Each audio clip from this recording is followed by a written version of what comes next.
Okay, hello everybody in Education 2300, Educational Technology. My name is Frank, you may know me already from my discussion posts and whatnot. Here's my presentation here. I'm using technology here for an online class that I teach here at Lakeland called Thinking Critically, and the lesson is a lesson that I've been doing called Mapping an Argument. It has to deal with looking at what the structure of an argument is to see how propositions work together and whatnot. So ideally, like I said, I want to kind of use this lesson for my online class, which means technology needs to be used because it's being used online. But I think that this could be something that could be used in class should I teach it, and I may very well teach this course in class as well. So I've made a precedent, so right now the way I kind of have the classes, I have some just notes in a Word document. Some homework for them to do. I have a video of me doing some examples on a board, basically following the notes. And the video is probably about a half hour to 40 minutes long, which I don't think anybody who actually sits all the way through. They may skip around. It's kind of hard to skip around and see what you missed, what you have. But I did want to make something more visual than just notes or like a PowerPoint. So I've made a Prezi basically of just my notes. So we can see it starts with mapping an argument. It goes into stuff here, right? And so eventually we kind of go through all these notes. Then it kind of gives you strategies for how to map, right? And I kind of, as you see here, I go through the mapping process one step at a time here. Let me kind of go back up a bit here. Here's an argument, so then I go ahead and I would say, okay, let's look at this. We know that 3 is going to be the conclusion. So I go step by step and explain what I'm doing with each step, right? We have to go back, look at the argument, now kind of see what we're doing. Okay, we see that's how that works, and so then now that's what the argument ends up looking like, and then of course, we go. And then I do a couple of examples here, which I think doing it this step-by-step way, right, is really just kind of helpful to explain step-by-step what's going on, right? And so I can imagine doing a direct instruction using this Prezi as kind of what I'm going off of to a certain extent. The zooming here, as you can maybe tell, can get people to be nauseous. So luckily, I've also just made this into a PDF. Prezi allows you to do that, and then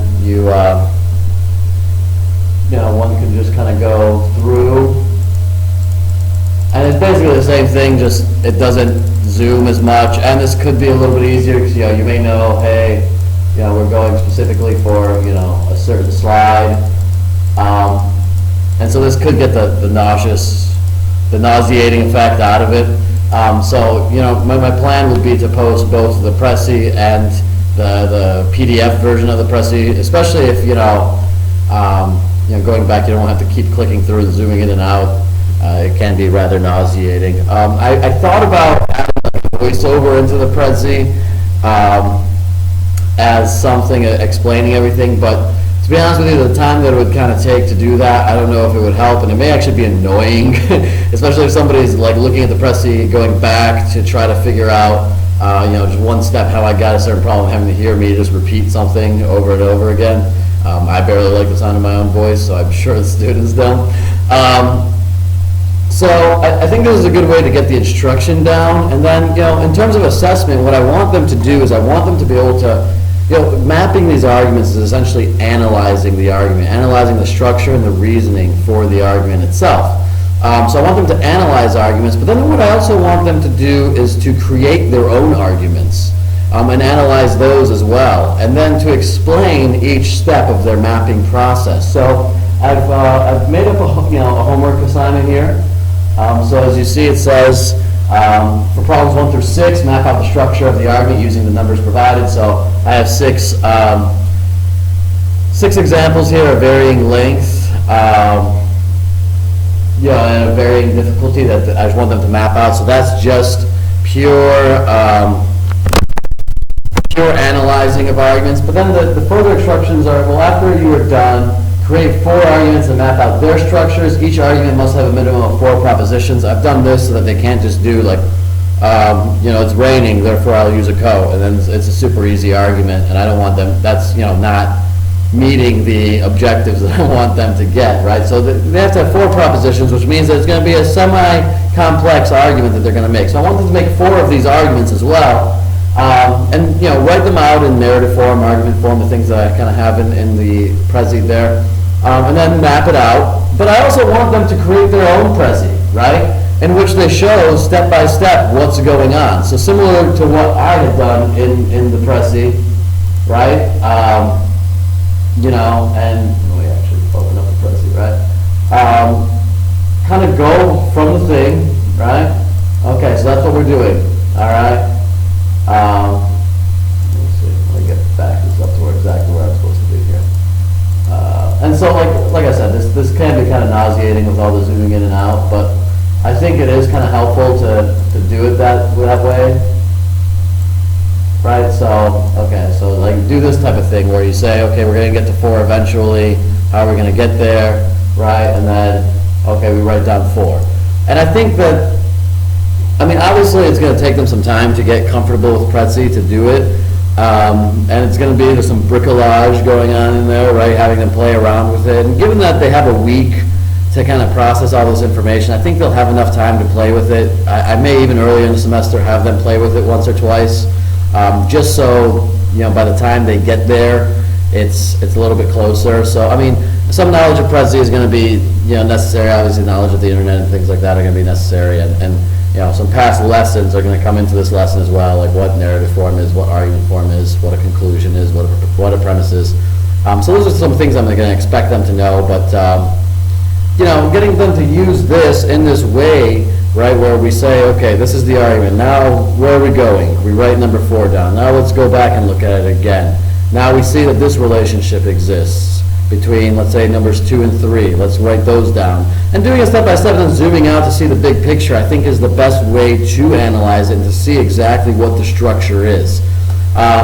So I think that this assignment, definitely meets the objectives that I want them to things that I want them to learn, and it allows them to use the technology. And the technology is an integral part because I suppose they could just type it out in Word or something like that. But again, the idea, even though the zooming is somewhat nauseating, going back and forth and looking at it helps emphasize the step-by-step process that's necessary when one is mapping an argument. So I think that the technology in this lesson is an integral part of the lesson insofar as it's allowing me to get my get the lesson across initially with the Prezi that I've made, and allowing them to play with that a little bit to make their own and to really go step by step and explain, play the teacher to a certain extent.